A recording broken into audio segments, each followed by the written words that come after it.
Alright, let's see if the audio is working now. Nothing for the game either.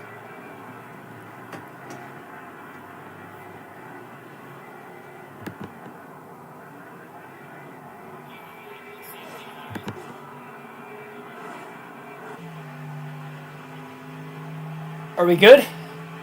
Audio's back. Is the game audio...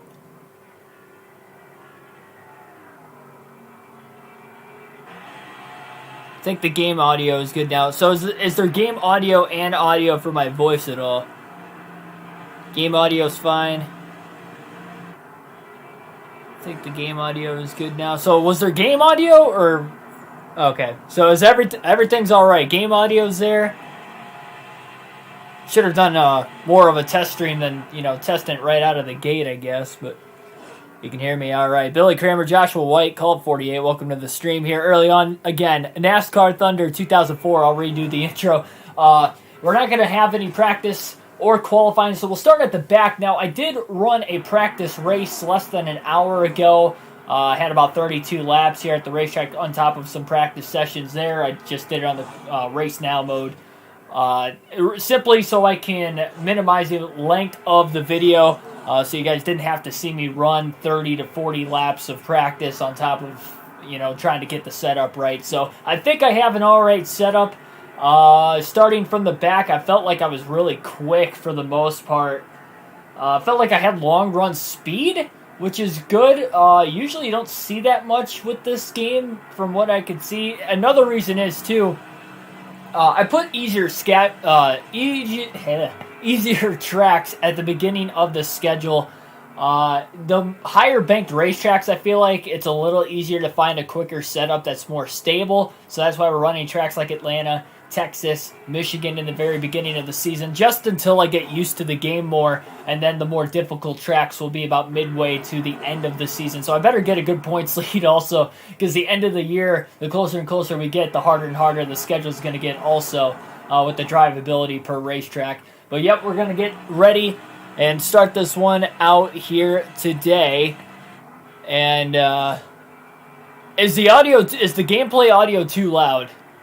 That's another thing. If the gameplay audio is too loud, I'll turn that down just a tad bit before we get started into this race. Because once I start the race, I'm not going to be able to actually get that adjusted. So it's fine. All right. Yeah, I just don't want to have to yell over top of the cars or anything like that. All right. So give me about 30 seconds. Go grab my water. Go grab my water real quick, and then I will be ready to go. Again, kind of wanted to test this out. Making sure it works. It doesn't look like there's any lag with the stream, so that is awesome. So, yeah, give me a couple seconds, and I'll be right back.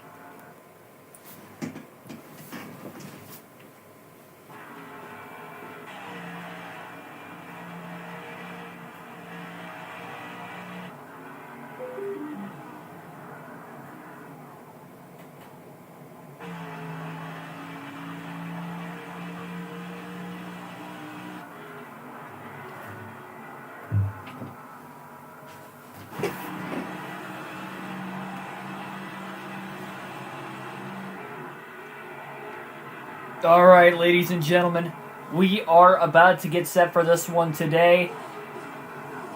I'm excited. I'm glad this is back. This should be a really, really fun time. Looks like OBS is working perfectly. And I believe the stream... Man, we're already 7 minutes in. Yeah, I better get this going. All right, sorry for the extra long intro. At least we know that everything is running properly. And if there's any bad lag, it shouldn't be on my behalf. That would probably be more of a YouTube issue going forward for at least today. So hopefully all goes well. And without further ado, we are going to hop into this race. EA Sports welcomes you to Hampton, Georgia, site of today's NASCAR Winston Cup race, the Bass Pro Shops MBNA 500. I expect to see some exciting action in this one, don't you? The high speeds that can be reached here does make for some exciting racing. There are no restrictor plates to keep them from being able to pass either. It's just all-out, good old stock car racing with the best drivers in the business. I can't wait to get this one underway. In 2002, Matt Kenseth led all drivers with 5 wins. Unfortunately, he's also had 10 races where he finished 30th or worse. If they can get some consistency, he will be a threat for the championship. The 16 car is making both new friends and new enemies for the next race. He's kind of got a split personality on the racetrack as of late. Sometimes he's beating and banging on a guy, and sometimes he's giving a guy plenty of racing room.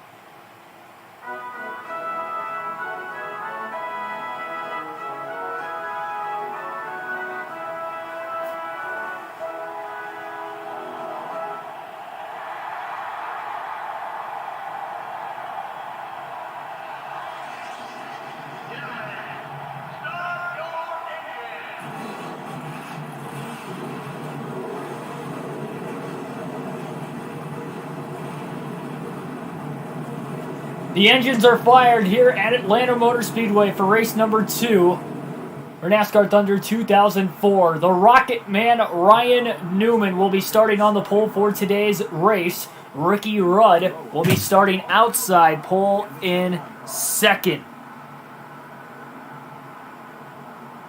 In the second row are Row number 2 is going to be Bobby Labonte, Jimmy Johnson. Looks like in row number 3 we're going to have Rusty Wallace, followed by Dale Earnhardt Jr. on the outside. Rusty Dodd and the Dale Jr. Chevrolet.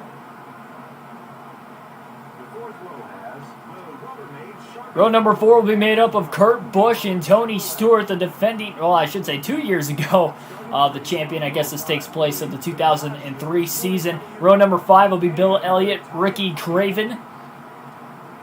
In row number 6, it's going to be Sterling Marlin and our Daytona 500 winner, Kevin Harvick. In row 7 are the Citgo 4 and Jeff Burton and Jerry Nadeau will make up row number 7. starting the race. In row number 8, Dale Jarrett and Michael Waltrip. The Napa Auto Parts Chevrolet.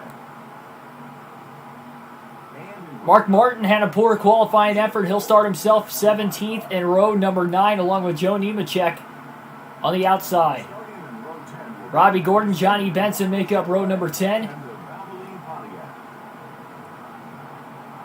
In row Casey Mears, the Target Dodge. young gun Matt Kenseth will be starting in row number 11.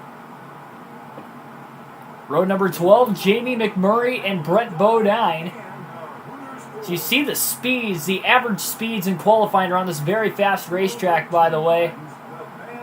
Even the mid-pack cars nearing 180 miles an hour. Row 13, Ken Schrader, Ken Wallace. The 14th row has Steve Park, Jeremy Mayfield, row number 14. and the Dodge dealers UAW Dodge. In row 15, it'll be Hermie Sadler, Jack Sprague. The Net Zero Pontiac.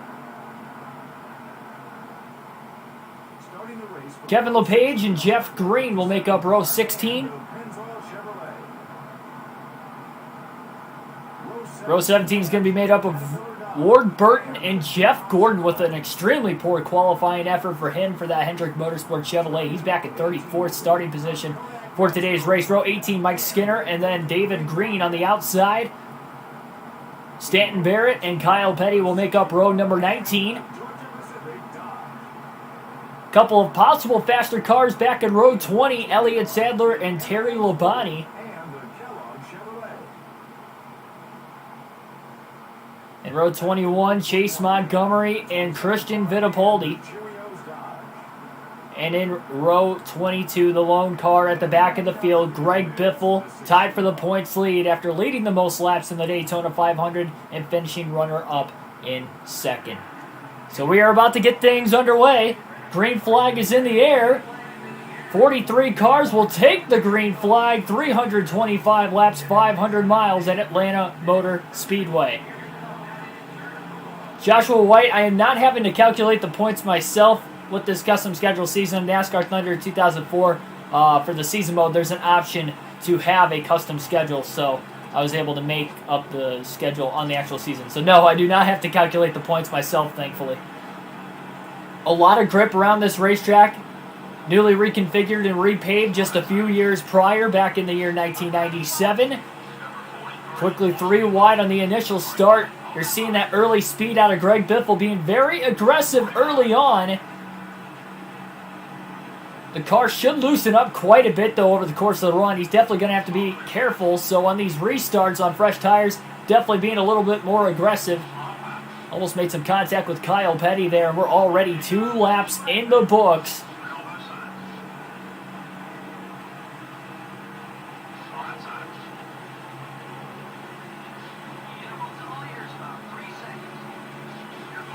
Getting around these cars at the back of the field here pretty easily off the start.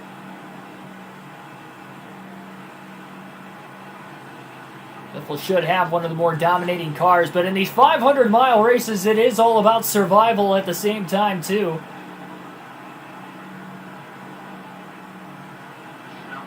Race leader really starting to check out up there.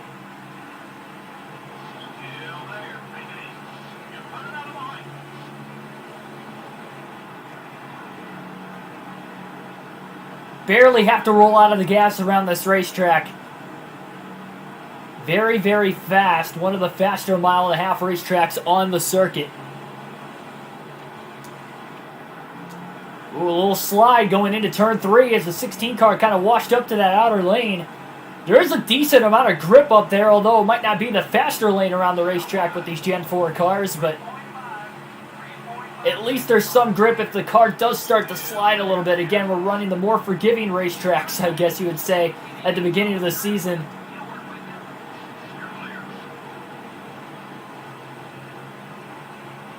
Cars start to get a little faster. Lifts it up through the field. Biffle rolls it in deep. It has to get out of the gas. Kenny Wallace now pops in line right in front of him. Interesting pit strategies. That's another thing, too, as we go race by race through this season compared to the, say, Gen 6 cars that we have on... A little wiggle again there, getting into turn 3, but compared to the Gen 6 cars that we run on NASCAR Heat 5, it's a little bit different, obviously, than these Gen 4 cars, so I'm not sure what the fuel economy is going to be like race by race. That is going to be a learning curve as the course of the season moves on, so we have no real indication of how long we can go on fuel, how bad the tires will wear out at each track as well, because, again, I only run about 20 to 30 laps in practice, so it's not even a full fuel run at most racetracks. Be very patient, early going to the race. The idea, consistency matters. Bonus points for leading the most laps and leading a lap in today's race. But Biffle in no quick hurry. He had a great run in the Daytona 500, starting the season off in second. And that's another thing with the full race live streams, especially on this game, is that you want to have better handling, maybe not the fastest car. Everybody wants a fast car. But especially in a 500-mile race, on this game, which is very difficult to drive alone, cannot afford to have too bad of a setup because you got to know when your tires start to wear out, you're going to have to last quite a few laps on those worn-out tires. The grip level, again, though, should be there for most of the run throughout today's race. Jeff Gordon, mid-pack, he's already gained about 8 spots or so as he chopped off the nose of Greg Biffle. Further back in the pack. Biffle trying to draft off of Gordon now down the back straightaway. Gordon looking to the outside on Jamie McMurray.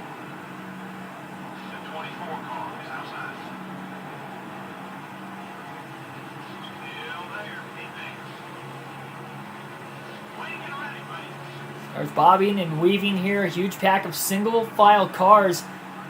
Middle of this pack is not spaced out yet, and it might be another 10 laps or so before they do. Biffle finds himself just in line. Robbie Gordon trying to throw a block halfway down the back straightaway. Biffle couldn't get to his inside, had to get on the brakes. And still stuck in line right behind him now. Car looking to his inside. Biffle's in the wall off of turn 4. And Joe Nemechek will take over the 23rd position. Will bounce off the wall. Nothing major out of the 16 Ford. For Roush Fenway Racing, the rookie.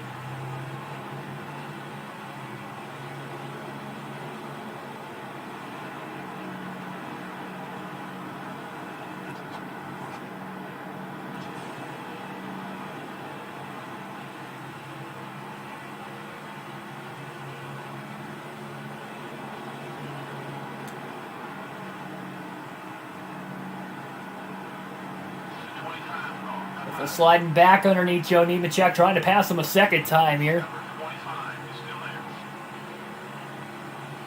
Nice call. I wish you good luck on that. Oh, Biffle washes up the track again. Had to lift. Almost ended up in the wall. That was a close call. Probably closer than what it may have looked on the screen. Definitely makes you a little nervous when you see your favorite drivers wash up the track on this high-speed racetrack. Much like Biffle did that time. Now trying to stay in the draft of Johnny Benson down the back straightaway. Sends it into 3 and 4. Gets it to grip up really well to make another pass on the racetrack.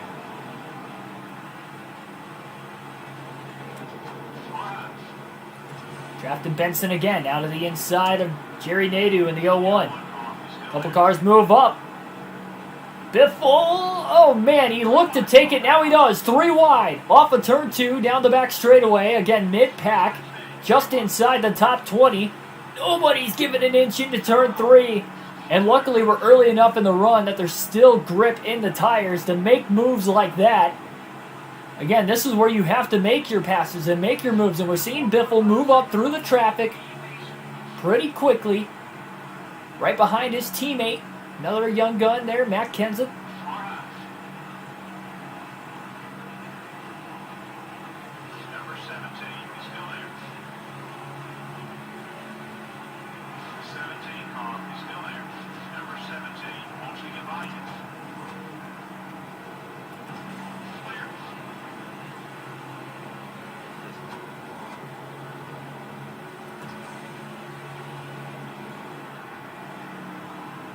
Every now and then it just seems like that car turns off perfectly, and when it doesn't, it's a little too loose on entry. Loose is better than being tight, though. At least it's a little bit faster. You get to see how that might work out. Nice and smooth. Biffle underneath another one of his teammates. Side by side right now between Harvick and Biffle. These guys had a history. Harvick winning the Daytona 500. Kind of, a little contact there. Michael Waltrip, Greg Biffle. Biffle slides up the racetrack. Man, really loose on corner exit. Everybody being patient here. And again, Biffle, Johnson start to slide up. 3 wide. Precarious position here off of turn 4. Kurt Busch knocks out 2 birds with 1 stone to get around both his teammate Biffle, who just passed him a lap or 2 ago, as well as Jimmy Johnson. This is a very, very narrow situation. A little more contact now between the 15 and the 16. Harvick lurking back. Biffle trying to get a pole now off of Bill Elliott. He's entering into these corners really flat on the bottom of the track.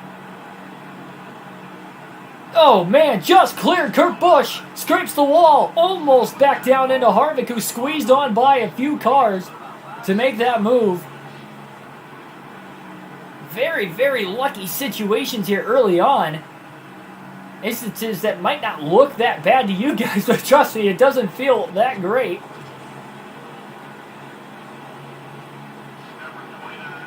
Harvick slides up the racetrack a little bit on corner entry, trying to get around the 9 of Bill Elliott. Harvick blocking Greg Biffle through the D-shaped quad oval section of the racetrack right on the front stretch. Now goes high to block him. Trying to cross him over, but Bill Elliott is on the inside, so Biffle cannot complete the crossover move. Harvick is blocking like crazy right now. A little contact there between Biffle and Elliott.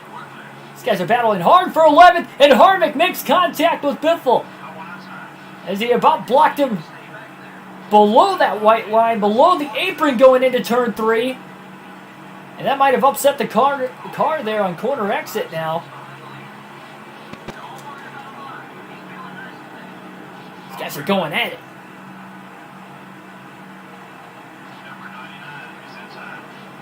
Oh man! Biffle really loose there. Again, the difficulty. Oh, this is going to be an awkward angle going into turn 3. Luckily, he had space to wash up the track. I say these guys are being really forgiving right now, but that would just not be the case. Very very aggressive by everybody in the early going of this race. I'm quite surprised. Though not much on the line, you would say, early in the season, though every race matters for the point standings, but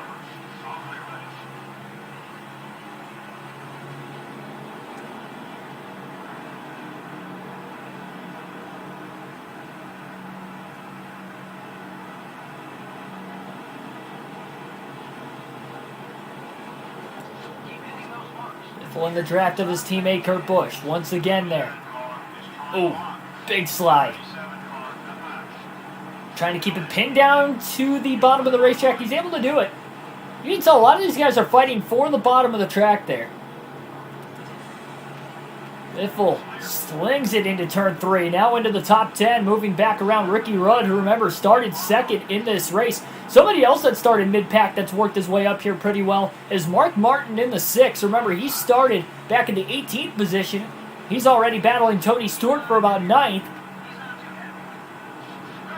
It's a good thing Biffle's a little bit looser rather than tighter getting into the corners. Now looking underneath Tony Stewart. Stewart with a block. Biffle able to move up in front of Mark Martin. Biffle looks high going into turns 3 and 4. But again, the outside, you can tell, once again, just doesn't work out that well. Martin slides back to the inside. Biffle barely keeps it off the wall, trying to get a little bit more momentum maybe down the straightaway. Very close quarters racing going into turn 1.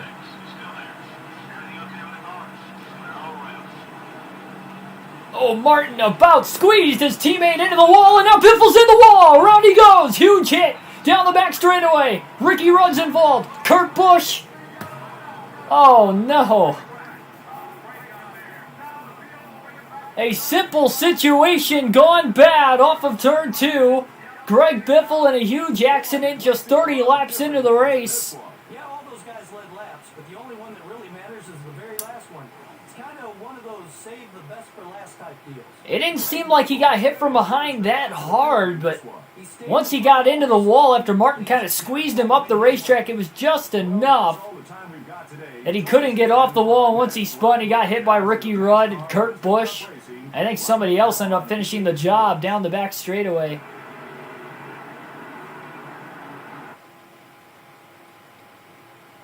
Man, quick ending to this one.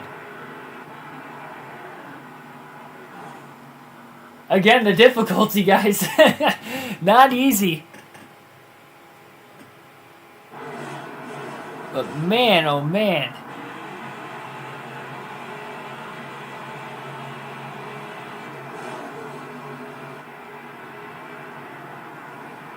I mean, we might... See, the thing is, it's gonna... I don't know if we're gonna do another race or not. Like, we need... It wouldn't be... I don't know if it'd be of this game, though. First, we gotta take a look at the finishing results here in this one.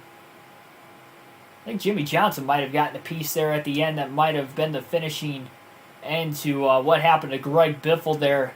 I guess we were less than 30 laps, just 25 laps in.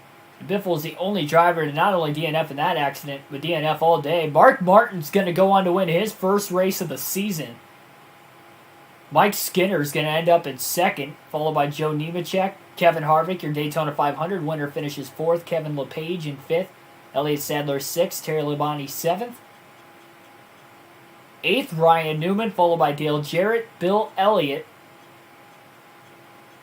And that rounds out the top 10 as we'll scroll down, take a look at the finishing order there, see where your favorite drivers in 2003 finished. Rusty Wallace leading 22 laps here. It says we led a lap even though we didn't. I'm not sure how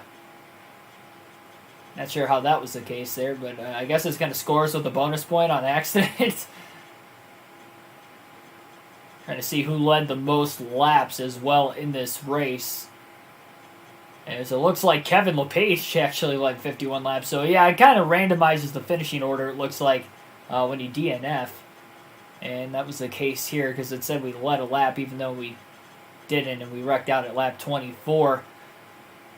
And it's showing that that was the only caution of the race. 25 lead changes, close margin of victory there. It looked like we had a photo finish between Mark Martin and Mike Skinner.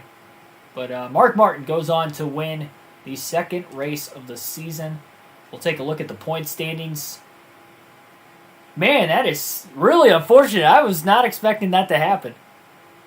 It didn't feel like we really hit the wall hard. We just kind of got pinched. Mark Martin moved up the racetrack off of turn 2. Again, Biffle was there. He didn't lift.